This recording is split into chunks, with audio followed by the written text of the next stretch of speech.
पूर्ण परमात्मा पाप कर्म दंड को भी काट सकता है। अभी तक जिस भी संत व महापुरुष से मिले, उन्होंने यही बताया कि पाप कर्म फल भोगने से ही समाप्त होगा। वो प्रभु कौन है जो पाप कर्म को काट देता है, वो काल के बंधन से छुड़वा देता है? उसका क्या नाम है, पूजा की विधि क्या है? कृपया अवश्य सुनिए जगत गुरु तत्वदर्शी संत रामपाल जी महाराज के अमृत वचन।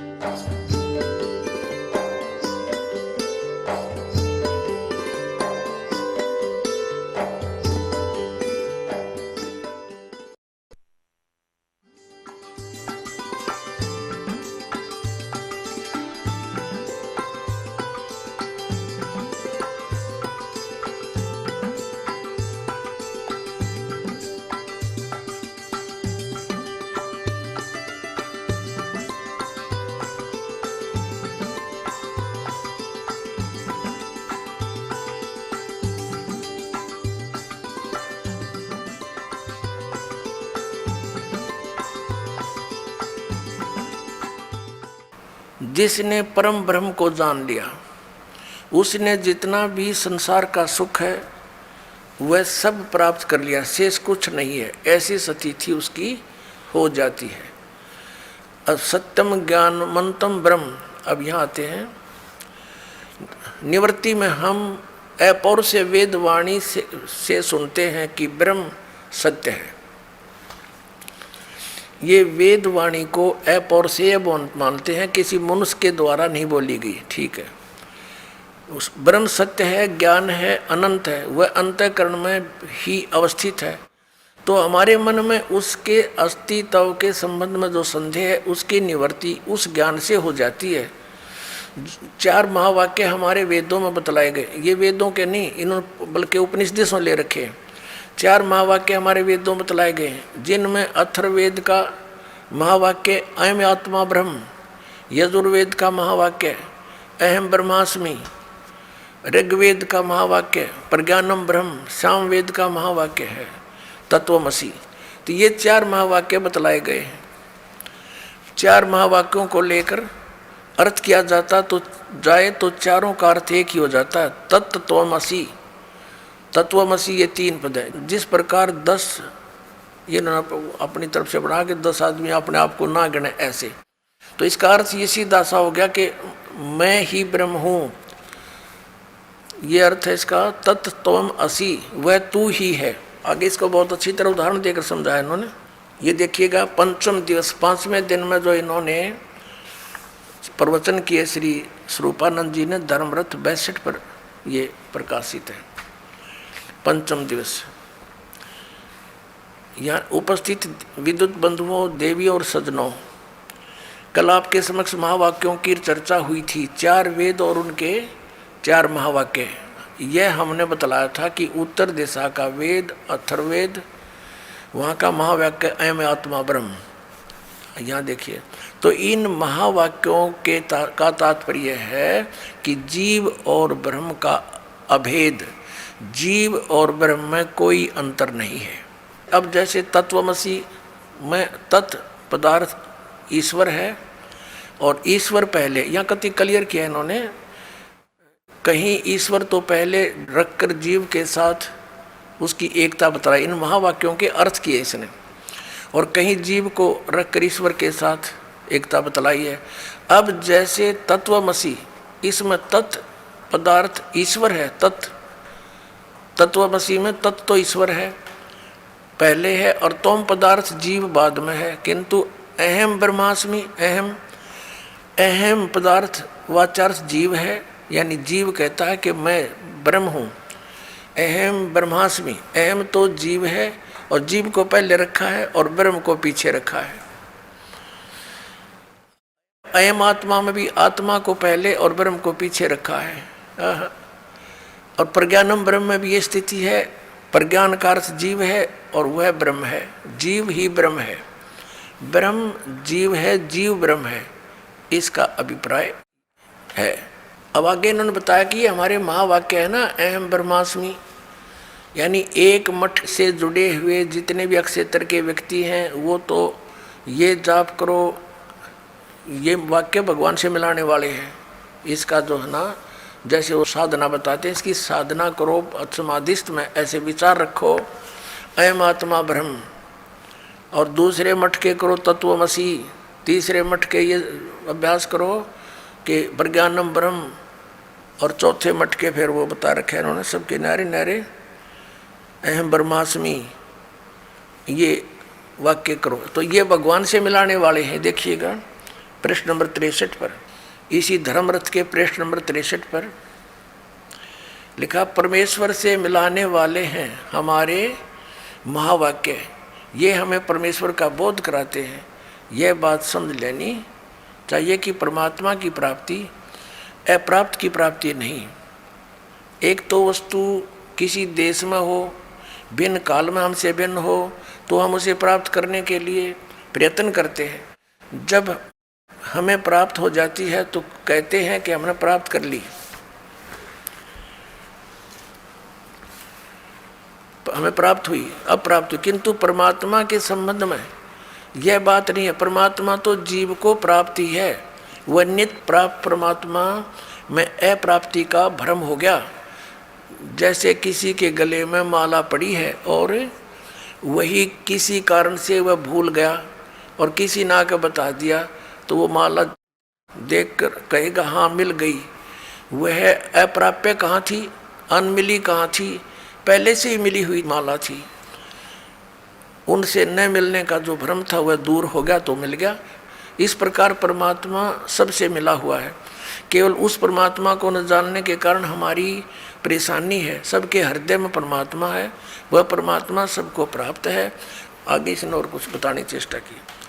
अब इसका सारा कुछ निष्कर्ष ये निकला कि जीव ही ब्रह्म है।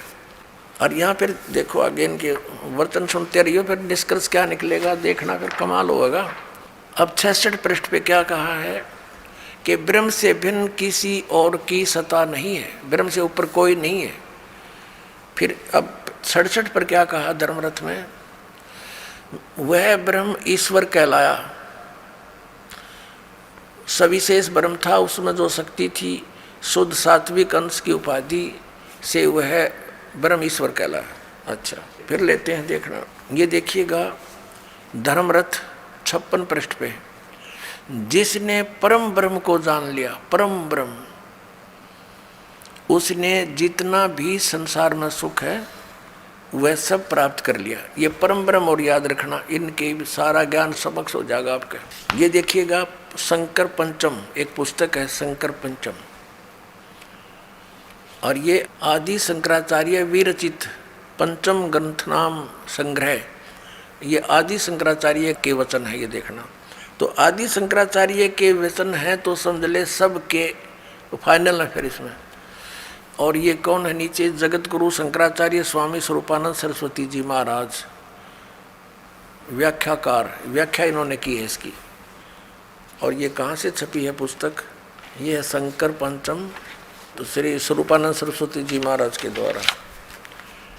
ये शंकर पंचम, प्रकाशक हैं श्री शारदा पीठ प्रकाशनम, द्वारका इतने इतने, जामनगर गुजरात में, और मुद्रित है श्री माता कमिसिस प्राइवेट लिमिटेड, 20/7/125, केदार घाट वाराणसी, दूरभाष। इतने इन्होंने कति स्पष्ट कर रखा है। अब ज्ञान का स्वरूप पृष्ठ नंबर 10 पे देखिएगा, ज्ञान का स्वरूप, ये कोई संस्कृत है जो शंकराचार्य द्वारा लिखी, अनुवाद किया श्री स्वरूपानंद जी शंकराचार्य जी ने। मैं सम शांत सच्चिदानंद स्वरूप ब्रह्म ही हूँ, अस्त स्वरूप दे मैं नहीं हूँ, असत रूप ब्रह्मो अहम, वह ब्रह्म मैं ही हूँ।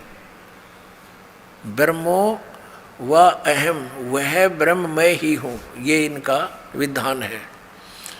मैं स्वयं निराकार निर्मल अविनाशी एवं निराकार हूँ।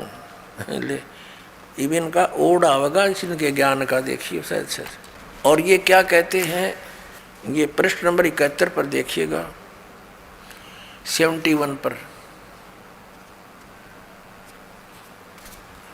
मैं स्वयं ब्रह्म ही हूं। और वही सच्चा जीवन मुक्त हूँ। जीवन मुक्त जो इस तरह मान ले, मैं स्वयं ब्रह्म ही हूँ, ऐसा अप्रोक्ष ज्ञान द्वारा संपूर्ण कर्म बंधनों से वह ज्ञानी सर्वथा मुक्त हो जाता है। अब कर्म कितने प्रकार के, हम यह पूछेंगे, समझेंगे कि प्रश्न है कि प्रारब्ध कर्म क्या है। इसने डिफाइन किया, परिभाषित किया कि इस शरीर को उत्पन्न कर इस लोक में इस प्रकार सुख दुख आदि भोग को देने वाले जो कर्म है, सुख और दुख को भोग देने वाले कर्म है, वे प्रारब्ध कर्म माने जाते हैं। जब ये शरीर तैयार किया गया उस समय इसके साथ जोड़ दिए जाते हैं, जो भोग से ही नष्ट होते हैं। ये तो भोगने ही पड़ेंगे जब वह खत्म होंगे। प्रारब्ध कर्मों का नाश भोग से ही होता है, ऐसा शास्त्रीय वचन है। चाहे वे कर्म धर्म में हो या अधर्म में, उनका फल भोगना पड़ेगा ही। फिर क्या बताया है इसी के नीचे, ये पृष्ठ 71 पर पढ़ रहे हैं हम, पृष्ठ 71 पर, कि ये है प्रारब्ध कर्मों का फल तब भोगना ही पड़ेगा। मैं ब्रह्म ही हूँ, ऐसा निश्चयात्मक ज्ञान द्वारा संचित कर्म नष्ट हो जाते हैं। अच्छा, आदरणीय शंकराचार्यों का जो मत है, एक तरफ तो ये कहते हैं कि जीव ही ब्रह्म है, इसकी कोई और सत्ता नहीं है और कोई नहीं है, ये जीव ही सृष्टि रचने वाला, यही सबका मालिक, ये स्वयं ही परमात्मा है। इनका एक तरफ तो ये आपने निश्चय कर लिया। अब ये कथा क्या सुनाते हैं, और ये पुजारी किसके हैं? श्री विष्णु जी के, नारायण जिसे कहते हैं, श्री वराह जी के, जो विष्णु जी ने वराह रूप धारण किया था। और इन श्री शंकर भगवान के, ये भगवान की तरह के, जब तुम आप भगवान हो, जीव ही ब्रह्म है, तो फिर इनकी पूजा किस लिए? इसको कहते हैं उआबाई का ज्ञान, जिसका कोई सिर पैर नहीं हो। अब देखना, प्रवचन प्रसून एक पुस्तक है, ये है आदरणीय श्री स्वरूपानंद शंकराचार्य जी, देखिएगा। अनंत श्री विभूषित ज्योतिषमष्ट पीठाधीश्वर, द्वारका शारदा पीठाधीश्वर, यानी 2 पीठों के मालिक हैं जगत गुरु शंकराचार्य स्वामी श्री स्वरूपानंद सरस्वती जी महाराज।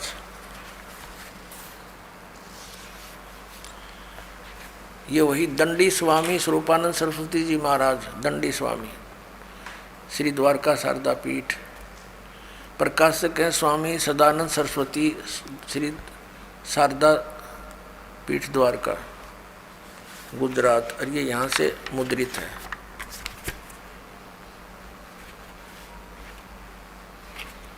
ये यहाँ से मुद्रित है। अंबिका ऑफसेट, मीठापुर, जामनगर, गुजरात से।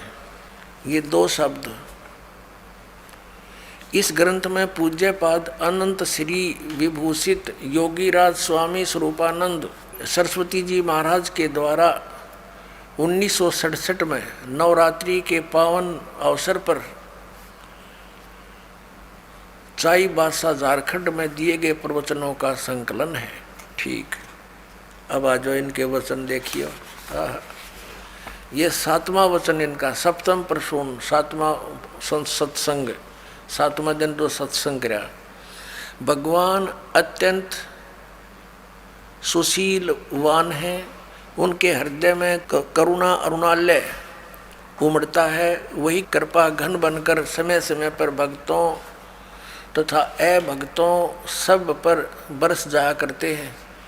उनकी उदारता का, सुशीलता का अति उत्कृष्ट निर्देशन है कि वह अपने तथाकथित शत्रुओं पर भी, खलों और महादुष्टों पर भी दया की दृष्टि रखते हैं और अपने हाथों से मारकर उन्हें परम गति देते हैं। प्रभु खलोद्धार का कार्य स्वयं करते हैं, यद्यपि उनकी कृपा से उनके सेवक भी उस कार्य को करने में समर्थ रहते हैं। रावण का वध सभी विशेषकर हनुमान और अंगद कर सकते थे, किंतु उनकी कृपा तो देखिए स्वयं को, उसको स्वयं सदगति देते हैं। रावण को भगवान ने अपने हाथ मारा तो उसकी सदगति होगी, ठीक है। भक्तों के कल्याण हेतु भी वह स्वयं आते हैं। द्रौपदी की लाज स्वयं द्वारका से दौड़कर बचाई थी। ओह, और देखिए गज के रुदन पर नगन पद नंगे पैरों दौड़े थे। अब फिर क्या बताया है, अब आगे उन्होंने क्या किया, भक्तों के कल्याणार्थ भगवान का स्वयं आना अर्थात अवतार लेना केवल हिंदुओं के सनातन धर्म में है। ईसा प्रभु के पुत्र थे, प्रभु नहीं। मोहम्मद साहब पैगंबर थे, दूत थे ही थे, साक्षात प्रभु नहीं। किंतु हमारे अवतार ये स्वयं ही हैं, उनमें वे स्वयं ही अवतरित होते हैं। कृष्ण तो साक्षात पूर्णांश भगवान है, पूर्णांश भगवान ही थे। कहा गया कि कृष्ण अस्तु भगवान स्वयं। यही बात भगवान राम के संबंध में भी है, राम अस्तु भगवान स्वयं।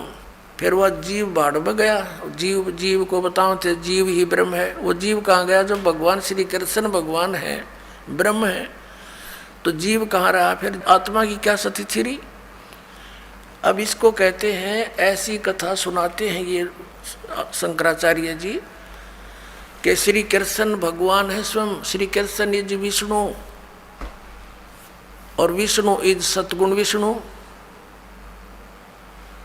इनकी तो ऐसी कथा है जैसे आज आपको दिन में भी बताई थी कि बुढ़िया शाम के समय बच्चों के सुलाने की ड्यूटी लगी एक दादी की, और बच्चे सोए नहीं, शरारत करें। वो कहने लगी बच्चों सो जाओ। एक मकान पर एक भूतनी बैठी थी, बड़ी बड़े दांत थे, मोटी मोटी आँख थी और पैर मुड़े हुए मंडेर पर बैठी थी। पैर उसके मुड़े होते हैं। और जो बच्चे सारी रात को देर तक जागते हैं उनको दौड़ के उठाकर भाग जाती है, दौड़ जाती है। अब उन बच्चों ने पूछा दादी माँ, जिसके पैर नहीं वो दौड़ेगी कैसे? कहने लगी सो जा हाउ आ जाएगा। तो बच्चों ने पूछा दादी माँ हाउ कैसा होता है? कि तुम्हारे ही जैसा है, बस कोई भिन्नता नहीं है। इनका वो ज्ञान है इन शंकराचार्यों का। कहते हैं आत्मा क्या है? आत्मा तो स्वयं ही परमात्मा है। और दिखाते हैं आपको, देखिए इनका उदाहरण। ये देखिएगा, एक पुस्तक है धर्मरथ, ये आपको पहले भी दिखाई थी, और ये इन शंकराचार्यों के विचार हैं ये इसके अंदर। प्रकाशक स्वामी सदानंद सरस्वती, शारदा पीठ प्रकाशनम, द्वारका, जामनगर, गुजरात। इतना इसकी प्रस्तावना से स्पष्ट है। ये मुद्रक है अंबिका ऑफसेट, मीठापुर, शारदा पीठ प्रकाशनम। इसमें स्पष्ट लिखा प्रस्तावना में कि इस धर्मरथ नामक प्रकृत ग्रंथ पीठाधीश्वर अनंत श्री विभूषित श्री मजद गुरु शंकराचार्य स्वामी श्री स्वरूपानंद सरस्वती जी महाराज के मुखारविंद से निश्रित वाक सुधा का सार संग्रह है। अब देखना, इसके 58 पृष्ठ पर दिखाते हैं आपको। इनके उदाहरण देखा हंसी आवे। ये देखिएगा, ये पृष्ठ नंबर 59 59 पर ये क्या उदाहरण देता है। श्री स्वरूपानंद जी शंकराचार्य, दो पीठों का मालिक, एक शिष्य गुरु के पास गया। जाकर गुरु से पूछा, महाराज यह बतलाइए कि वह देव कौन है जिसके ज्ञान से समस्त पासों से मोक्ष हो जाता है। देवता को जानने पर समस्त पासों से प्राणों का छुटकारा हो जाता। पास माने बंधनों से। गुरु बोले कि साक्षी देवता कौन है? जो मन को जानने वाला है। तो उसने विचार करके कहा, मन का साक्षी तो मैं ही हूँ। शिष्य ने कहा, क्योंकि मेरे ही द्वारा मन जाना जाता। तो गुरु जी बोले, तू ही देव है, क्योंकि देव अनेक तो है नहीं। श्रुति में कहता है एक ही देव है, इसलिए तू ही देव है। अब ठीक हो गया। अब दास ने आपको कथा सुनाई कि दादी ने बोली वो आओ तुम ही हो, तो ये झुंड ला कर नौका वो देवता तू ही है, फिर भक्ति की क्या आवश्यकता रहेगी। अब देखो एक तरफ तो ये क्या ज्ञान सुनाते हैं और फिर भगवान की महिमा गाते हैं कि जब इसके हरे राम हरे कृष्ण कृष्ण कृष्ण हरे हरे। पुण्यात्मो, दास ने आज के सत्संग के प्रारंभ में एक शब्द बोला था कि 21 ब्रह्मांड में इस दास के अतिरिक्त वर्तमान में किसी के पास भी सत्संग नहीं है, यथार्थ ज्ञान नहीं है। अब जिसका खामियाना पूरा मानव समाज भुगत रहा है, शास्त्र विधि को त्याग कर मनमानी पूजाएं करके इनकी कैसी बुरी हाल हो रहा है। पितर बनते हैं, प्रेत बनते हैं, फिर यही धर्मगुरु उनके श्राद्ध निकलवाते हैं, जबकि वेदों और गीता में इन कर्म कांड को मना किया हुआ है। अब ये किसकी पूजा करते, पहले आपको दिखाते हैं। इन वर्तमान के शंकराचार्यों को तो ज्ञान होगा कहाँ, इनके भगवानों को ज्ञान नहीं। श्री विष्णु जी, श्री ब्रह्मा जी, श्री व्यास जी जो इनके धर्म गुरु कहलाते हैं, उनको ज्ञान नहीं तो इनको ज्ञान कहाँ से होगा। इनके पास सत्संग कहाँ से होगा। कोरा अज्ञान, शास्त्र विरुद्ध ज्ञान सुना रहे हैं। देखिएगा श्रीमद देवी भागवत सचित्र मोटा टाइप, गीता प्रेस गोरखपुर से प्रकाशित है। संपादक हनुमान प्रसाद पोदार चिमन लाल गोस्वामी, प्रकाशक एवं मुद्रक हैं गीता प्रेस गोरखपुर, गोविंद भवन कार्यालय कोलकाता का संस्थान। इसके देखिएगा 28 पृष्ठ पे। अब व्यास जी जो इनकी धर्म गुरु शंकराचार्य परंपरा के गुरु हैं, वो क्या पूछते हैं। नारद जी ने कहा, महाभाग व्यास जी, तुम इस विषय में जो पूछ रहे हो ठीक यही प्रश्न मेरे पिताजी ने भगवान श्री हरि यानी विष्णु जी से किया था। देवादि देव भगवान जगत के स्वामी हैं, लक्ष्मी जी उनकी सेवा में उपस्थित रहती हैं। ये कहने का भाव ये विष्णु जी हैं। आगे देखो, 4 भुजाएं हैं, पीताम्बर धारण करते हुए शंख चक्र गदा लिए रहते हैं, वक्षस्थल पर श्रीवस्त्र का चिन्ह चमकता रहता है। वे चराचर जगत के आश्रयदाता हैं, जगत गुरु एवं देवताओं के भी देवता हैं। ऐसे जगत प्रभु भगवान श्री हरि महान तप कर रहे थे। विष्णु जी तपस्या कर रहा था, उनकी समाधि लगी थी। यह देखकर मेरे पिता ब्रह्मा जी को बड़ा आश्चर्य हुआ। अतः उन्होंने उनसे जानने की इच्छा प्रकट की। ब्रह्मा जी ने पूछा, प्रभु आप देवताओं के अध्यक्ष, जगत के स्वामी और भूत भविष्य एवं वर्तमान सभी जीवों के एकमात्र शासक हैं, भगवान फिर आप क्यों तपस्या कर रहे हैं। ब्रह्मा जी कह रहे हैं, तुम तो सब कुछ तू ही आप ही हो, और किस देवता की आराधना में ध्यान मगन है, आप क्यों तपस्या कर रहे हो और किस भगवान की पूजा करते हो। मुझे असीम आश्चर्य तो ये हो रहा कि आप देवेश्वर एवं सारे संसार के शासक होते हुए भी समाधि लगाए बैठे हैं। अपने आत्माओं, ब्रह्मा जी के ये विनीत वचन सुनकर भगवान श्री हरि श्री विष्णु जी फिर न्यों बोले। क्या बोले। श्री हरि उनसे कहने लगे, ब्रह्मन सावधान होकर सुनो, मैं अपने मन का विचार व्यक्त करता हूँ। देवता दानव मानव सब यही जानते हैं कि तुम सृष्टि करते हो, मैं पालन करता हूँ और संकर संहार किया करते हैं, किंतु फिर भी वेद के पारगामी पुरुष अपनी युक्ति से यह सिद्ध करते हैं कि रचने पालने और संहार करने की यह योग्यता जो हमें मिली है, इसकी अधिष्ठात्री देवी शक्ति देवी हैं। वे कहते हैं कि संसार की सृष्टि करने के लिए तुम में राजसी शक्ति का संचार हुआ है और मुझे सात्विक शक्ति मिली है, और उधर में तामसी शक्ति का आविर्भाव हुआ है। उस शक्ति के अभाव से तुम इस संसार की सृष्टि नहीं कर सकते और मैं पालन करने में सफल नहीं हो सकता, और उधर से संहार कार्य होना भी संभव नहीं। ब्रह्मा जी हम सभी उस शक्ति के सहारे ही अपने कार्य में सदा सफल होते आए हैं। सुवर्त प्रत्यक्ष और परोक्ष दोनों उदाहरण मैं तुम्हारे सामने रखता हूँ, सुनो। यह निश्चित बात है कि उस शक्ति के अधीन होकर ही मैं इस शेषनाग की सैया पर सोता और सृष्टि करने का अवसर आते ही जाग जाता हूँ। मैं सदा तप करने में लगा रहता हूँ, सदा तप करने में लगा रहता हूँ। उस शक्ति के शासन से कभी मुक्त नहीं रह सकता। कभी अवसर मिला तो लक्ष्मी के साथ सुखपूर्वक समय बिताने का सौभाग्य प्राप्त होता है। मैं कभी तो दानों के साथ युद्ध करता हूँ। अखिल जगत को भय पहुँचाने वाले दैत्यों के विकराल शरीरों को शांत करना मेरा परम कृत्य हो जाता है। और यहाँ कमाल कर दिया, मुझे सब प्रकार से शक्ति के अधीन होकर रहना पड़ता है। उन्हीं भगवती शक्ति का मैं निरंतर ध्यान किया करता हूँ, यानी दुर्गा की ध्यान करता हूँ, उसकी पूजा करता हूँ।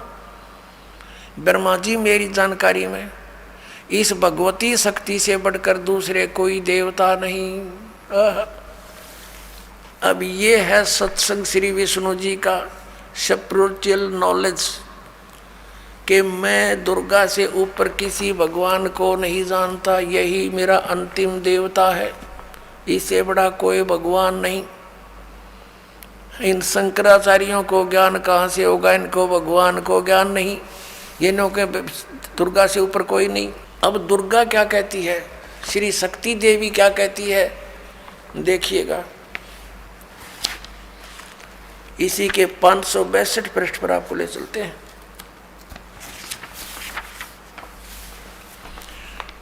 वो अपना पहला सकंद पढ़ा था, अब ये 7वां सकंद है। संक्षिप्त श्री देवी भागवत 562 पृष्ठ पे, यहां देखिएगा।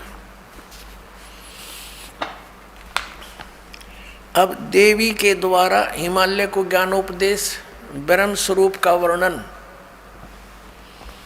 श्री देवी जी कहने लगी, पर्वतराज, अब देवी जी पहले तो अपने विषय में बताती है कि तुमने डड़े रोने हैं तो मेरी पूजा कर लो, लेकिन उस ब्रह्म का क्या स्वरूप है यह बतलाया जाता है, जो प्रकाश रूप सबके अत्यंत समीप में स्थित, हृदय रूप गुहा में स्थित होने के कारण गुहाचर नाम से प्रसिद्ध है और महान पद अर्थात परम प्राप्य है। वह समस्त प्रजा के ज्ञान से परे है, अर्थात किसी की बुद्धि मानने वाला नहीं है, यह तुम जानो। जो ब्रह्म प्रकाश रूप है, जो सूक्ष्म से भी अत्यंत सूक्ष्म है, जिसमें संपूर्ण लोक और उन लोकों में निवास करने वाले प्राणी स्थित हैं, वह यह अक्षर ब्रह्म है। वही सबके प्राण है, वही सबकी वाणी है और वही सबके मन है। वह यह परम सत्य और अमृत अविनाशी तत्व है। सौम्य, उस वेदने योग्य लक्ष्य का तुम वेदन करो, मन लगाकर उसमें तन्मय हो जाओ। सौम्य, उपनिषद में कथित महान अस्त्र रूप धनुष लेकर उस पर उपासना द्वारा तीक्ष्ण किया हुआ बाण संधान करो। भावानुगत चित्त के द्वारा उस बाण को खींचकर उस अक्षर रूप ब्रह्म को ही लक्ष्य बनाकर वेदन करो। अब क्या बताया कि प्रणव यानी ओम तो धनुष है, जीवात्मा बाण है और ब्रह्म उसका लक्ष्य कहा जाता है। अब क्या कहती है दुर्गा देवी, क्या कहती है कि एकमात्र परमात्मा को ही जाने, दूसरी सब बातें छोड़ दे। हर विष्णु जी ने कह है, विष्णु जी कह रहे हैं कि मैं दुर्गा से ऊपर किसी को नहीं जानता। अब यहाँ देवी जी कह रही है, श्री दुर्गा जी कह रही है कि एकमात्र ब्रह्म को जानो और सब बातों को छोड़ दो। अपनी पूजा को भी कहती है कि नहीं, ये भी मत करो, केवल एक उस ब्रह्म की पूजा करो। देखना, उस एकमात्र परमात्मा को ही जाने, दूसरी सब बातों को छोड़ दे। यही अमृत रूप परमात्मा के पास पहुंचाने वाला पुल है। संसार समुद्र से पार होकर अमृत स्वरूप परमात्मा को प्राप्त कराने का ये सुलभ साधन है। देखो, इस आत्मा का ओम के जप के साथ ध्यान करो। ये कहाँ गए वो अहम ब्रह्मास्मि तत्वमसि। अब क्या कह रहे हैं हमारे साथ सदग्रंथ और देवी क्या बता रही है? इस आत्मा का ओम के जप के साथ ध्यान करो, यानी कोई अन्य आत्मा परमात्मा है, वो अन्य सबसे अलग है, ध्यान करो। इससे अज्ञान में अंधकार से सर्वथा परे और संसार समुद्र से उस पार जो ब्रह्म है उसको पा जाओगे, तुम्हारा कल्याण हो। और वो कहाँ रहता है? वह है यह सबका आत्मा, यानी सबका मालिक ब्रह्म, ब्रह्मलोक रूप दिव्य आकाश में स्थित है। अपने आत्माओं इन शंकराचार्यों का ज्ञान कहाँ गया? वो ये कहते हैं ये जीव ही ब्रह्म है, और देवी कहती है कि सब पूजाएं छोड़ दो। विष्णु को तो समझा रही हरियाचार्य शंकराचार्य पूजें विष्णु जी नारायण को। विष्णु जी कहता मैं दुर्गा से ऊपर जानता नहीं। हिमालय को ज्ञान दे रही है श्री दुर्गा जी, बता रही है कि केवल एकमात्र उस ब्रह्म को पूजो, उसका ओम नाम है, नथिंग एल्स। और वो कहाँ रहता है? ब्रह्मलोक में। तो वहां चले जाओगे, उसके पास पहुंच जाओगे, तुम्हारा कल्याण हो। वो कहती है ब्रह्म की पूजा करो। अब ब्रह्म क्या कहता है श्रीमद् भगवत गीता में? श्रीमद् भगवत गीता अध्याय नंबर 8 के देखिएगा। श्रीमद् भगवत गीता जयदयाल गोविंद का इसके अनुवादक हैं। अध्याय नंबर 8 के श्लोक नंबर 13 हम आपको दिखाते हैं। ये क्या बताता है 13वें श्लोक में?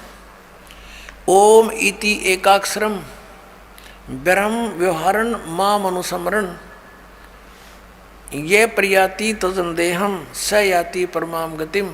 माम ब्रह्म, मुझ ब्रह्म का केवल ओम यह एक अक्षर है जो उच्चारण करके श्रवण करता हुआ, यह प्रयाति तजंदेहम जो शरीर छोड़कर जाता है, ये श्रवण करता हुआ, स याति परमाम गतिम जो ओम से मिलने वाली, यानी शुरू किया ओम ओम, यह इनका अनुवाद है। यह एक अक्षर रूप ब्रह्म को उच्चारण करता हुआ, अक्षर रूप ब्रह्म को नहीं। ये को कहता माम ब्रह्म, मुझ ब्रह्म का केवल एक ओम अक्षर है, नथिंग एल्स। निचिंतन करता हुआ शरीर त्याग कर जाता हुआ पुरुष परम गति को प्राप्त होता है। यानी ओम से होने वाली जो परम गति है ये ओम, और इन्होंने इस ओम को ऐसे लिखा अनुवाद में ओम ओम, ये समझो चाहिए, ये समझो। अब ये तो है, कहता है मेरी साधना करनी है मुझ ब्रह्म की, तो मेरा एक ओम मंत्र है। फिर इसने 70वें अध्याय के 23वें श्लोक में कहा कि सच्चिदानंद घन ब्रह्म,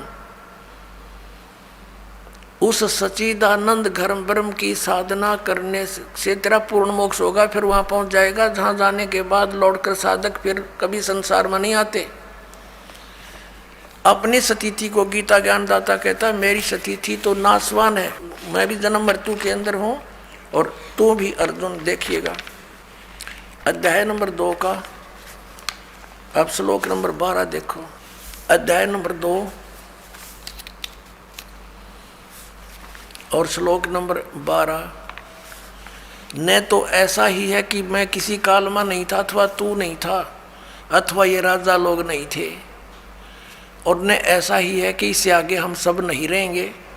हो गया स्पष्ट कि गीता ज्ञानदाता कह रहा है कि मैं भी जन्म मृत्यु होती है, पहले भी थे तू और मैं, आगे भी होंगे। और ये ना सोच के हम वर्तमान में ही, आगे देखना 4थे अध्याय के अध्याय नंबर 4 और श्लोक नंबर ये 5 है। यहाँ इसकी संस्कृत है, यहाँ इसका अनुवाद है। ये प्रणतम अर्जुन, मेरे और तेरे बहुत से जन्म हो चुके हैं, उन सबको तू नहीं जानता, मैं जानता हूँ, मैं जानता हूँ। और फिर 9 में क्या कहा है? अध्याय नंबर 4 का श्लोक नंबर 9 में,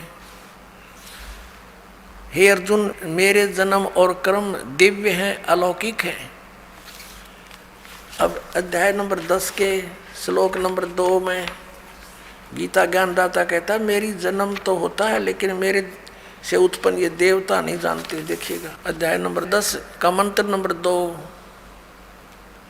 मेरी उत्पत्ति को, गीता ज्ञानदाता कहता मेरी उत्पत्ति को, लीला से प्रकट होने को न देवता लोग जानते हैं न महर्षि ही जानते हैं, क्योंकि मैं सब प्रकार से देवताओं का और महर्षियों का आदि कारण हूँ। इसे सिद्ध है कि गीता ज्ञानदाता की उत्पत्ति तो है, लेकिन ये इससे उत्पन्न, इसके पुत्र रजगुण ब्रह्मा, सतगुण विष्णु, तम गुण शिव जी, फिर इनसे आगे उत्पन्न जितने भी देव देवता हैं, ये इस ब्रह्म के जन्म डेट ऑफ बर्थ को नहीं जानते। अब जैसे संतान की डेट ऑफ बर्थ यानी जन्मदिन को पिता बता सकता है, लेकिन पिता की उत्पत्ति को बच्चे कैसे जाने? उसको कौन बताता है? दादाजी बताते हैं। पिता के पिता तो सबके पिता वो कबीर परमेश्वर हैं, वो बंदी छोड़ कबीर साहेब हैं, वो परम अक्षर ब्रह्म है, सच्चिदानंद घन ब्रह्म है। उस परमेश्वर ने आके बताई है इस ब्रह्म की उत्पत्ति, क्योंकि वो उसी का द्वारा उत्पन्न किया हुआ है। तो अपने पुत्र की उत्पत्ति, अपने अन्य संतान की उत्पत्ति, पोते पोतरों की उत्पत्ति दादाजी को खूब याद होती है। लेकिन ब्रह्म कह रहा है कि मेरी उत्पत्ति तो हुई है। ये गीता ज्ञानदाता श्री कृष्ण में प्रवेश करके ये काल बोलता है, ब्रह्म बोलता है। ये कहता है कि मेरे कर्म और जन्म अलौकिक होते हैं। अलौकिक कैसे होते हैं? स्वयं किसी के सामने प्रकट नहीं होता, ये गुप्त रहता है। गीता जी अध्याय नंबर 7 के श्लोक नंबर 24 और 25 में स्पष्ट किया है इसने, देखिएगा।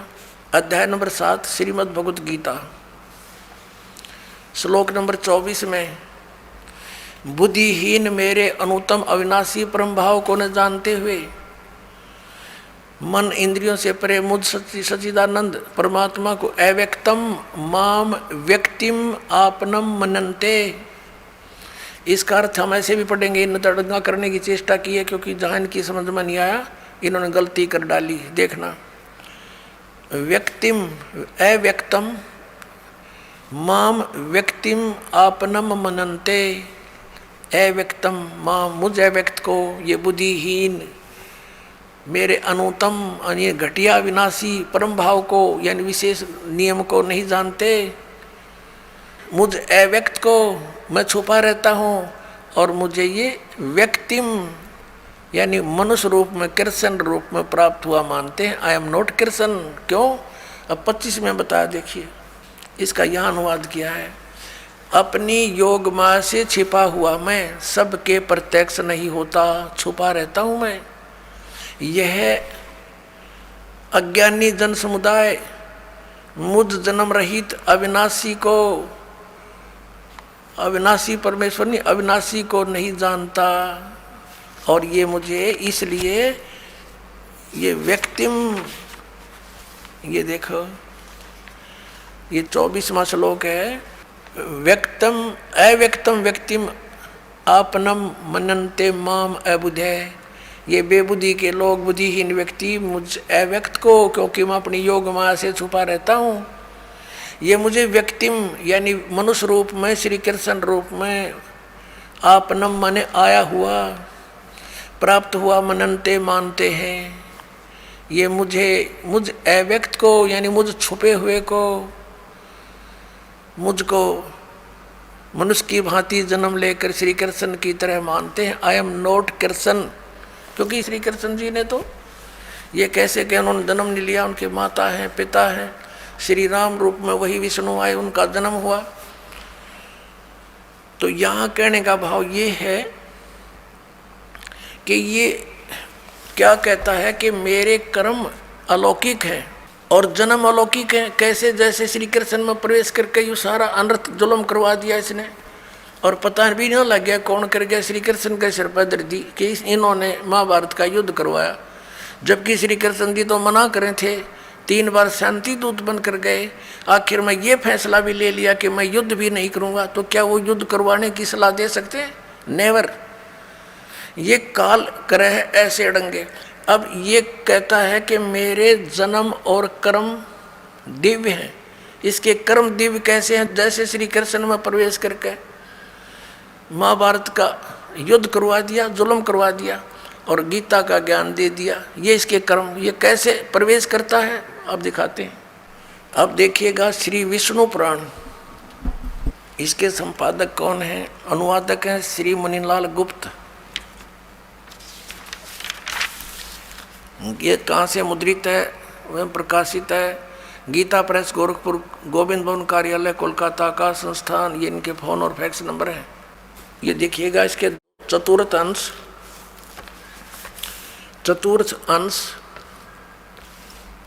अध्याय नंबर 2 और 233 पृष्ठ पे।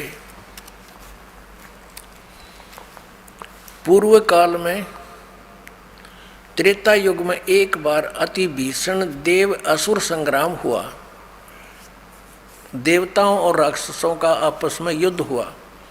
उसमें महाबलवान दैत्यगण से पराजित हुए देवताओं ने भगवान विष्णु की आराधना की।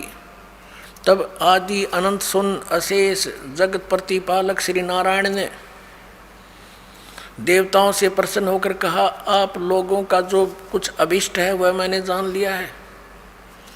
उसके विषय में यह सुनिए, राज ऋषि ससाद का जो पुरंजय नामक पुत्र है, उस अक्षत्रिय श्रेष्ठ के शरीर में मैं अंश मात्र से स्वयं अवतीर्ण होकर, यानी कुछ समय के लिए, संपूर्ण दैत्यों का नाश करूंगा। अतः तुम लोग पुरंजय को दैत्यों के वध के लिए तैयार करो। अब आगे फिर दिखाते हैं और कंसेप्ट क्लियर। 242 पृष्ठ पे यही वही चतुर्थ अंश अध्याय नंबर 3 और पृष्ठ नंबर 242 पे श्री विष्णु पुराण। तीसरा अध्याय। पूर्व काल में रसातल में मोने नामक 6 करोड़ गंधर्व रहते थे। उन्होंने समस्त नागकुल के प्रधान रतन और अधिकार छीन लिए थे। गंधर्व के पराक्रम से अपमानित उन नागेश्वरों द्वारा स्तुतित किए जाने पर उसके श्रवण करने से जिसकी विकसित कमल सदृश आँखें खुल गई हैं, निंद्रा के अंत में जागे हुए उन दलशाही भगवान सर्वदेवेश्वर को प्रणाम कर उनसे नागगण ने कहा, भगवान इन गंधर्व से उत्पन्न हुआ हमारा भय किस प्रकार शांत होगा। तब आदि अनंत रहित भगवान पुरुषोत्तम ने कहा, यो नासों के पुत्र मान धाता का जो यह पुरकुत्स नामक पुत्र है, उसमें प्रविष्ट होकर मैं, उसमें प्रवेश करके प्रेत की तरह मैं उन संपूर्ण दुष्ट गंधर्व का नाश कर दूंगा। पुणात्माओं, ये अध्यात्म ज्ञान है, ये बालकों का खेल नहीं। ये शंकराचार्य तो श्वेत पुराण पर लगे रहे, इन्होंने पता नहीं क्या करना है, कौन सा भगवान है। वह सुनी सुनाई दंत कथा जनता में फीड कर दी इन्होंने। अब इसमें क्या स्पष्ट हो गया कि ये ऐसे, इसके जन्म और कर्म ऐसे अलौकिक हैं। अब कर्म इसके यूं अलौकिक हैं, पुरंजय में प्रवेश करके और उसके राक्षसों का नाश कर दिया इसने स्वयं। और फिर मानदाता के पुत्र उसमें पुरकुत्स में प्रवेश करके भूत की तरह और वहाँ फिर उन गंधर्वों का नाश कर दिया। अब पुण्यात्माओं, इसी प्रकार इसने श्री कृष्ण जी में प्रवेश करके उसको मालूम था इस काल को ये कौन है, ये कौन है। अगर ये समझ में आ गया इस पुण्यात्माओं के, तो फिर बात तो खत्म हो जाएगी। ये है श्री ब्रह्मा रजगुण, श्री विष्णु सद्गुण, श्री तमगुण शिव जी का पिताजी। ये काल है, ये सदा शिव कहलाता है, ये ब्रह्म है, ब्रह्म। और ये नहीं चाहता कि ये प्राणी सत्य ज्ञान को प्राप्त हो, इसलिए ये अज्ञान फैलवाता है। और ये क्या करता है, जैसे इन देवताओं ने प्रार्थना की तो विष्णु रूप धारण करके खड़ा हो गया इनके आगे, क्योंकि विष्णु रूप में पूज रहे थे वो कौन, ये काल स्वयं। और फिर इनसे कह दिया कि ठीक है, मैंने तुम्हारा जो अभिष्ट है वो जान लिया है और तुम ऐसे ऐसे उस पुरंजय को तैयार करो और मैं उसके शरीर में प्रवेश करके न मार दूंगा। ऐसे ही इसने फिर पुरुकुत्स के शरीर में प्रवेश होकर, कोई नाग, ये सर्प नहीं, एक नाग गोत्र के मनुष्य थे, अच्छी आत्माएं, उनके साथ इनका गंधर्व के साथ युद्ध हो गया। तो उस नागेश्वरों ने जब प्रस्तुति की विष्णु भगवान की, युगकाल खड़ा हो गया विष्णु रूप धारण करके, इसने प्रण किया हुआ कि मैं अपने वास्तविक रूप में कभी किसी को दर्शन नहीं देता। तो ऐसे उसने आकर के फिर उन्होंने प्रार्थना की, तो उसने कहा ठीक है चलो मैं आता हूँ, और तुम पुरुकुत्स को तैयार करो, मानदाता के पुत्र को। उसमें प्रवेश करके गंधर्व का नाश कर दिया। तो ये ऐसे इसके कर्म और जन्म, इसके ऐसे कर्म अलौकिक हैं, और ऐसे गीता जी का ज्ञान बोला श्री कृष्ण में प्रवेश करके इस काल भगवान ने। ये काल भगवान कौन है? जैसे कि शिव पुराण में आपको दिखाया था, विद्वेश्वर संहिता के अंदर कि ब्रह्मा, एक समय ब्रह्मा और विष्णु जी का आपस में युद्ध हो गया इस बात पे। ब्रह्मा जी कहते मैं भगवान, मैं तेरा बाप, विष्णु जी कहते मैं तेरा बाप। इन दोनों का युद्ध हो गया इससे बात पे, क्योंकि इन सबको भ्रम हो जाता है कि मैं भगवान हूँ, मैं भगवान हूँ। अब ये भी कैसे बात बिगड़ती है, जैसे ऋषि लोग साधना करते हैं, समाधिस्थ होते हैं, काफ़ी वर्षों तक बैठे रहते हैं, किसी को तो ये विष्णु जी के रूप में दर्शन दे देता है, तो वो साधक उठ जाता है और जाके श्री विष्णु जी जो सर्वगुण देवता उनके सामने रहते हैं, उनके विषय में कहता है कि भगवान है स्वयं विष्णु जी, और यही सारी सृष्टि के करता हैं, यही तीनों रूप बना के ऐसे ऐसे करते हैं, संहार स्थिति और उत्पत्ति यही खुद करते हैं। मैंने समाधि दशा में देख लिया, यही भगवान है, मैंने मुझे दर्शन दिया इन्होंने, और दर्शन दे गया वो ब्रह्म काल। तो विष्णु जी को भ्रम हो गया कि आई एम गॉड। इसी प्रकार किसी को इसने ब्रह्मा जी के रूप में दर्शन दे दिए, उसने ब्रह्मा जी की महिमा गा दी कि ये पूर्ण परमात्मा, ये छुपाए हुए अपने आप को। तो ये भ्रम हजारों ने, सैकड़ों की संख्या में ऐसे उनके समर्थक हो गए, ऐसे विष्णु जी के हो गए। इन दोनों को भ्रम हो गया, ब्रह्मा जी को भ्रम हो गया कि मैं ही उत्पत्ति करता हूँ, सब कुछ मैंने ही उत्पन्न किया है। इसी भ्रमणा से, इसी भ्रम में इन्होंने आपस में युद्ध कर लिया। तब इनके बीच में एक स्तंभ छोड़ा, एक पिलर तेजों में स्तंभ छोड़ दिया। इनका युद्ध तो बंद हो गया, उसकी खोज करने लगे ऊपर नीचे कितना लंबा चौड़ा है, ये असफल रहे। फिर वो स्वयं आकर प्रकट हो गया, शिव जी का रूप धारण करके अपने पुत्र का। थोड़ी सी झलक दिखानी पड़ेगी, नहीं तो फिर आप विचलित हो जाओगे। यहाँ अधिक नहीं दिखाएंगे, आपको थोड़ा सा झलक देंगे, आप समझदार हो, देखिएगा। ये शिव महापुराण है, हिंदी टीका सहित भाग 1, श्री शिव महापुराण, श्री शिव महापुराण है ये। और ये है विद्या अवरिधि पंडित ज्वाला प्रसाद जी मिश्रकृत हिंदी टीका सहित, इसमें संस्कृत भी है। और ये खेमरा श्री कृष्णदास प्रकाशन मुंबई से प्रकाशित है।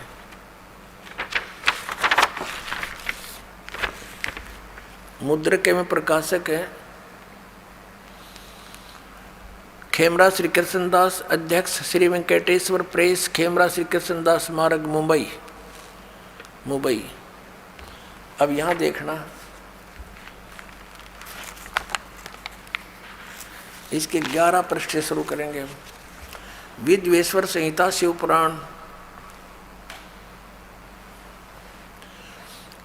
विद्वेश्वर संहिता भाग 1 अध्याय 6। नंदीकेश्वर बोले, हे योगिंद्र, आगे एक समय विष्णु भगवान शेष शैया पर अपने गरुड़ादि पार्षदों के संयुक्त लक्ष्मी सहित शयन करते थे। उस समय ब्रह्मज्ञानियों में श्रेष्ठ ब्रह्मा जी अपनी इच्छा से ही वहाँ आ गए और उस सब प्रकार से सुंदर सेज पर शयन करते हुए कमल लोचन विष्णु भगवान से पूछने लगे। ब्रह्मज्ञानी क्या का ब्रह्म ज्ञानी, देखो इसे ब्रह्म ज्ञानी है ये। और विष्णु तो पूछा तुम कौन हो जो मुझे देखकर अभिमानी पुरुष के समान शयन करते हो? हे वत्स उठो, देखो मैं तुम्हारा स्वामी आया हूँ। आए हुए गुरु को देखकर जो अभिमान करता उस द्रोही मूड का प्रायश्चित होना उचित है। यह सुनकर विष्णु जी के अंतर में तो क्रोध हुआ, परंतु बाहर से शांत रहे और बोले, हे वत्स, हे बेटा। विष्णु जी बोले ब्रह्मा जी को, हे बेटा तुम्हारा मंगल हो, बैठो इस आसन पर विराजो। इस समय तुम्हारा नेत्र कुटिल और मुख वक्र कैसे हो गया? क्रोध में बांगा मुंह क्यों कर रहा है तू? ब्रह्मा जी बोले, वत्स विष्णु, बेटा विष्णु, तुमको समय के प्रभाव से अभिमान है। हे पुत्र, हे बेटा, विष्णु जी को ब्रह्मा जी संबोधित कर रहे हैं, हे पुत्र मैं तुम्हारा रक्षक और जगत का पिता मैं हूँ। विष्णु जी बोले, यह तो सब जगत मुझ में सतीत है, तुम चोर के समान किस प्रकार अपना कहते हो? तुम मेरी नाभि कमल से उत्पन्न हुए हो, इससे मेरे पुत्र हो, मुझे पुत्र कहना व्यर्थ है। नंदीकेश्वर बोले, इस प्रकार ब्रह्मा विष्णु दोनों ही रजोगुण से मुक्त होकर विवाद करने लगे। बस तब संपूर्ण देवता विमान में बैठ गए, उस महाअद्भुत युद्ध को देखने आए और आकाश में उनके ऊपर फूल बरसाने लगे। वाह रे देवता हो, ये हमारे देवता, देवता माने अच्छी आत्माएं। अब दो व्यक्ति लड़ रहे हों तो क्या फर्ज बनता है एक जेंटलमैन का? उनको समझावे बुझावे, अलग अलग करे, कहीं इनको हानि ना हो जा। और हमारे देवता उन भगवाना पर ऊपर तो फूल बरसावा, कहाँ कर दो काम, शाबाश, बहुत अच्छा काम कर रहे हो तुम। वह लड़का मरने को तैयार है, देवता फूल बरसावे। ये है हमारे इतिहास जिनको हम पढ़ पढ़ के बहरे हो लिए, सुन सुन के। अब ये तो ऐसे भगवान हैं जैसे इतनी बुद्धि रखते हैं ये भगवान, जिनको ये शंकराचार्य हमें पूजने के लिए कहते हैं और स्वयं भी पूजते हैं। ये तो एक चौथी पांचवी कक्षा के बच्चे लड़ते हैं ना, फिर अध्यापक पूछता है भाई क्यों लड़ रहे हो? उसने उसका गला पकड़ रखा और उसने उसका, एक कहता है ये कहता है मैं तेरा बाप, वो कहता नहीं जी इसने पहले कहा था मैं तेरा बाप, और गुट्टुम गुट्टा। ये हमारे भगवानों के चरित्र आपके समक्ष इनके इतिहास में है। अब जब ये नू लड़ रहे थे, बीच में सतम खड़ा कर दिया इस काल ने, अकेले लड़के मर जाएंगे भी, तेरा काम अधूरा रह जाएगा। फिर इसने इनको ज्ञान देना शुरू किया। शंकर अपने पुत्र शिव का रूप बना के आ गया, कहीं ये विष्णु रूप धारण कर लेता है। देखना इसका प्रमाण आपको दिखाते हैं। हम पढ़ रहे हैं विद्वेश्वर संहिता, इसके 17 पृष्ठ पे संक्षिप्त सा देखेंगे। ये देखिएगा, अब 17 पृष्ठ पर आ गए हम, ज़्यादा ना पढ़ेंगे, ज़्यादा चेता पढ़ सकते हो अपने लेकर मोल इसको। विद्वेश्वर संहिता भाग 1 अध्याय 9 में अब नंदीकेश्वर बोले, इस प्रकार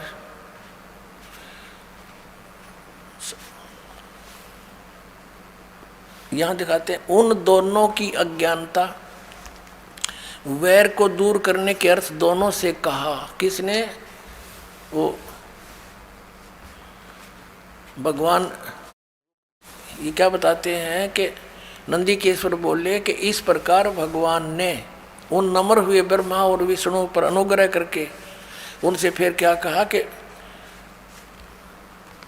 उन दोनों के ज्ञानता और वैर को दूर करने के अर्थ उन दोनों से कहा। अब यहाँ ज़्यादा ना पढ़ेंगे अपने मतलब का। अब ये शंकर रूप धारण करके आ गया कि मेरे सकल और निष्कल भेद से 2 रूप हैं, परंतु और ईश्वर नहीं है। ईश्वर ने इस कारण से उनके 2 रूप नहीं हो सकते। पहला सतम रूप यानी वो पिलर खड़ा कर दिया और पीछे मूर्तिमान रूप फिर स्वयं आ गया, प्रकट हो गया, धारण किया। इसमें ब्रह्म रूप निष्कल है, वो पिलर खड़ा कर दिया, वो तो कहते हैं निष्कल निराकार है, वो ब्रह्म है। और इस रूप सगुण है, वो फिर शंकर रूप धारण करके आ गया। मेरे दोनों रूप सिद्ध हैं, दूसरे किसी के नहीं हो सकते। इस कारण तुम दोनों ने, ब्रह्मा और विष्णु को कह रहा है वो काल भगवान, इस प्रकार तुम दोनों को अथवा दूसरों को ईश्वरताओं की प्राप्ति नहीं हो सकती। तुम दोनों ने अज्ञानता से अपने को ईश माना, भगवान मान लिया, विष्णु और ब्रह्मा को। कह रहे हैं कि तुमने अपने आप को ईश मान लिया, यू आर नॉट गॉड। तुम अपने को ईश माना, ये बड़ा ही अद्भुत हुआ। उसके दूर करने को ही मैं रण स्थान में आया। अब तुम अपना अभिमान त्याग कर मोजीश्वर में अपनी बुद्धि लगाओ। मेरे ही प्रसाद से लोक में सब अर्थ प्रकाश करते हैं। अब ज़्यादा नहीं, हम यही पढ़ते हैं। जगत का वर्धक होने से मैं ब्रह्म हूँ, ब्रह्म केशव। अब यहाँ आते हैं, मैं सबका ईश्वर हूँ, यह सब मेरा है, मेरे सिवा दूसरे का नहीं है। अब यहाँ देखो,